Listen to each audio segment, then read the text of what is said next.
السلام علیکم ناظرین، آپ دیکھ رہے ہیں ہمارا یوٹیوب چینل آؤ جانے۔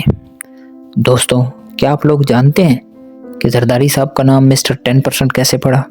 زرداری صاحب پر کس کے قتل کا الزام لگایا گیا؟ ہر بار سندھ میں ان کی پارٹی کیسے جیت جاتی ہے؟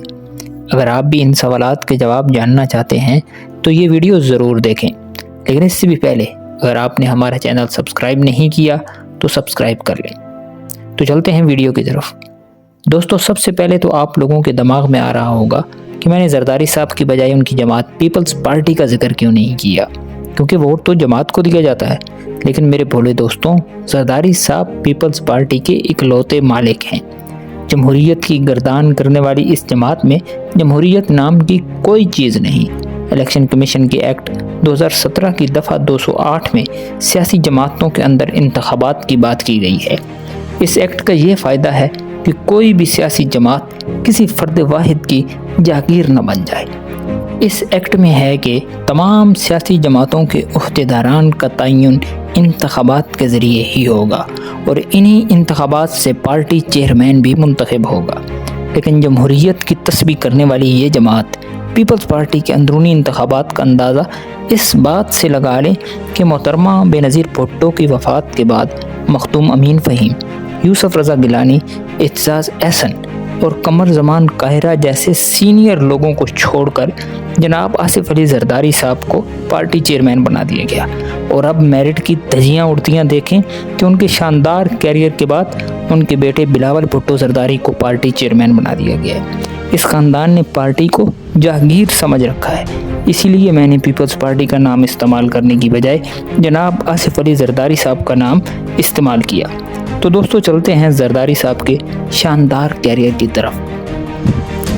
زرداری صاحب پہلی دفعہ قوم کی نظروں کے سامنے تب آئے جب 1987 میں ان کی شادی محترمہ بے نظیر بھٹو کے ساتھ ہوئی۔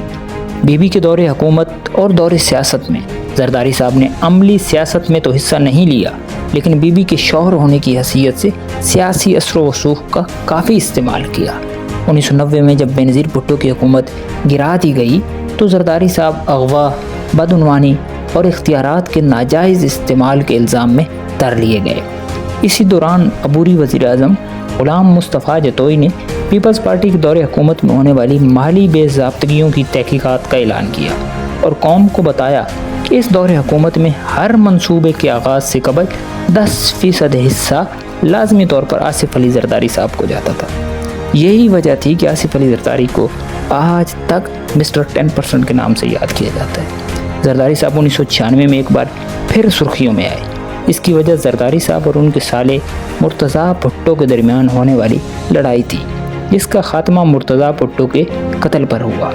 ان کے قتل کا الزام نصرت بھٹو اور مرتضیٰ بھٹو کی بیوہ نے آصف علی زرداری پر لگایا، لیکن پیپلز پارٹی کے دور حکومت کی وجہ سے اس کیس کی مکمل تحقیقات نہ ہو سکیں۔